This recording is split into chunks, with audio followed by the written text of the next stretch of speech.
Okay, let's try our hand at some graphs here on this one. Let's start with 1 plus cosine theta. Okay, now cosine of negative theta is actually equal to cosine theta. So in other words, if r theta is on the graph, then so is r minus theta. So therefore we have x-axis symmetry here. Now, so that means we can just partially graph this. So let's take a look at what we have. Now, if we let theta equal 0, you're actually going to get 1 plus 1, which is 2. Now you can verify the trigonometry yourself here. If you let theta equal pi over 3, you're going to get 1 plus a half, which is 3 halves. If theta equals pi over 2, you're going to get 1 plus 0, which is 1. And then I picked a couple of other values. If theta is 2 pi over 3, you're going to get negative a half. 1 minus a half, which is a half. And then if theta is pi, you're going to get 1 plus negative 1, which is 0. So now let's look at the points. So a radius of 2 and theta is 0. So that would be on the x-axis. That would be right here. Now, if we go pi over 3, so that would be 60 degrees, right? So at 60 degrees, our radius goes out here a little bit farther than 1. It goes out here to 1.5. And then at pi over 2, it goes up to 1.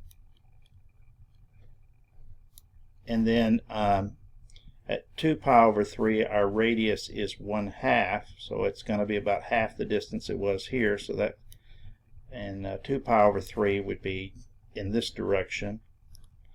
And then when we get to pi, we're at 0. So there's the upper region, and then you just mirror the lower region to get the graph. Okay, now this one's a little more complicated. It has x-axis symmetry because cosine of, well, actually I don't have that written right, but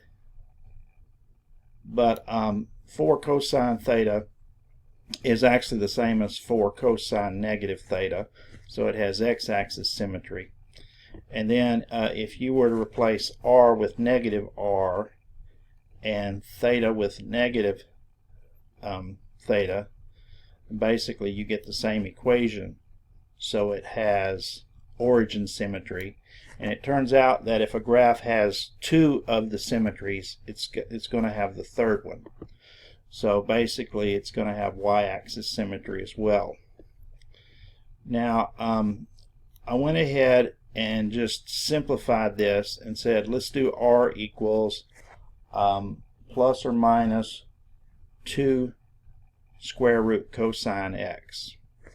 And then I used values for theta, and I really probably didn't need to do the plus or minus pi over 6, but let's just talk about what I did here. Alright, so when theta is 0, r is 2, so that's here. So let's just do one side here. Now when theta is pi over 6, which would be a 30-degree angle, r is going to be a little bit shorter than 2, so how about right here? And then when we go pi over 4, r is going to be a little bit shorter than that, so that's going to, come in a little closer. And then when we get pi over 3, let's see, pi over 3, we're going to have a half, so at a 60-degree angle, we're going to be like right here. So maybe right there. And then let's see, what else have we got? So at pi over 2 it goes to 0, so it's going to go here. Now once you get this figure drawn, you can actually draw this figure here because of the y-axis symmetry, and then once you get this drawn, these two drawn, then you can draw the bottom half because of the x-axis symmetry. So there you go. Here's a couple of practice problems, and I went ahead and graphed them for you so you could try to graph these, you might want to check the symmetry first. Obviously you can see this one has symmetry with the y-axis, and it looks like this one has symmetry with all three, the x-axis, the y-axis, and the origin. So on the first one you might want to just try to graph the right side and then mirror the left side. On this one, since you have all three symmetries, you can just get one petal graphed, and then you can mirror the other petals in the other quadrants. Well, in Cartesian coordinates, we could always find points where two curves cross by solving their equations simultaneously.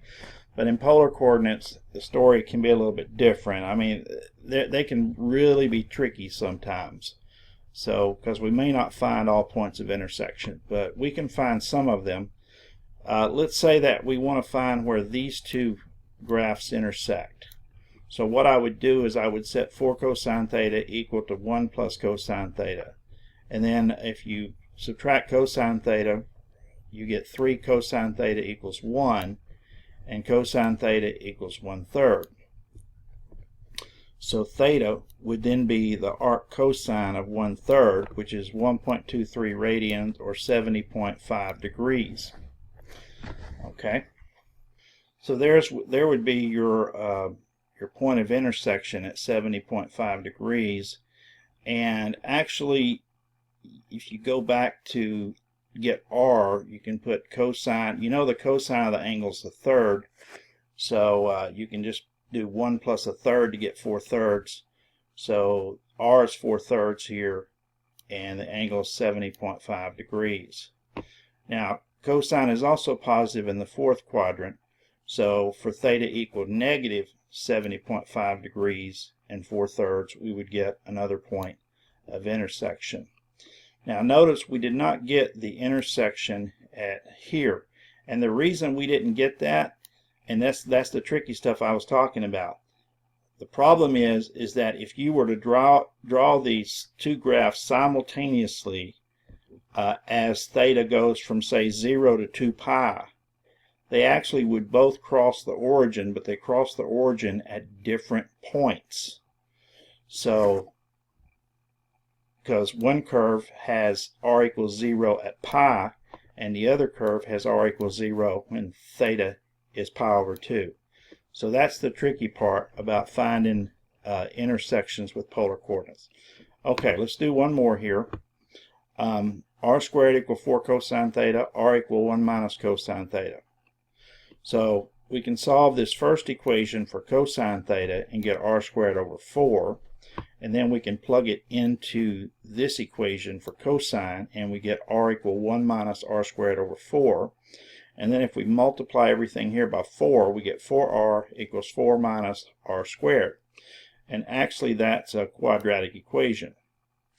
Well, if you use the quadratic formula, you can actually solve that for r, and you'll get minus 2 plus 2 square root of 2, and minus 2 minus 2 square root of 2. Now the second answer doesn't really work because the absolute value of that would be too large. Minus 2 would actually be too large for this to work. So we're just going to use this answer, minus 2 plus 2 square root of 2. Now if you sub that into these equations, let's see, you'll get cosine, r equals 1 minus cosine theta, which can be written as cosine theta equals 1 minus r. So cosine theta would actually be 1 minus r. Okay, I caught a typo real quick. So as I was saying, cosine theta is 1 minus r. So 1 minus r would be 1 minus this expression. And then when you subtract this expression to get cosine, you actually get 1 plus 2, which is 3, and you'll have minus 2 square root of 2. So you have 3 minus 2 square root of 2. So cosine theta equals 3 minus 2 square root of 2. So theta must be the arc cosine of 3 minus 2 square root of 2, which actually is plus or minus 80 degrees. So we actually have 2 points here of intersection, minus 2 plus 2 square root of 2, and then plus or minus 80 degrees. So that would be this point and this point. Okay, and actually if you graph the curve, you'll get other points that you wouldn't have been able to identify by solving the equations. So when you graph the two curves, you can see that you actually get two other points, one here at 0, 0, and another point here at -2, 0. So for complicated polar curves, you might need a computer to graph it to really get a good answer on those. Okay, so I'm going to just end this with another deception here. It turns out that this point lies on this curve, r equal 2 cosine 2 theta. But if you actually plug it in, like r would have to be 2, right? So let's just look at this part right here first. So if you plugged it in, you would get this. You would get 2 equals cosine of pi, because it's 2 theta, so 2 times pi over 2 would just be pi. Okay, well that's not a true statement, because 2 does not equal 2 cosine of pi. Negative 2 equals 2 cosine of pi. So to say this is true would be a false statement. So let's look at what happened here. We got the right magnitude but the wrong sign. So let's look for the same point where r is negative. So in other words, let's try -2 negative pi over 2, and let's see what happens. If you try that point in this equation, then you'll get -2 equals 2 times the cosine of negative pi, and that way -2 will actually equal this, because 2 times cosine of negative pi, that'd be 2 times -1, so you get -2 equals -2 from that equation.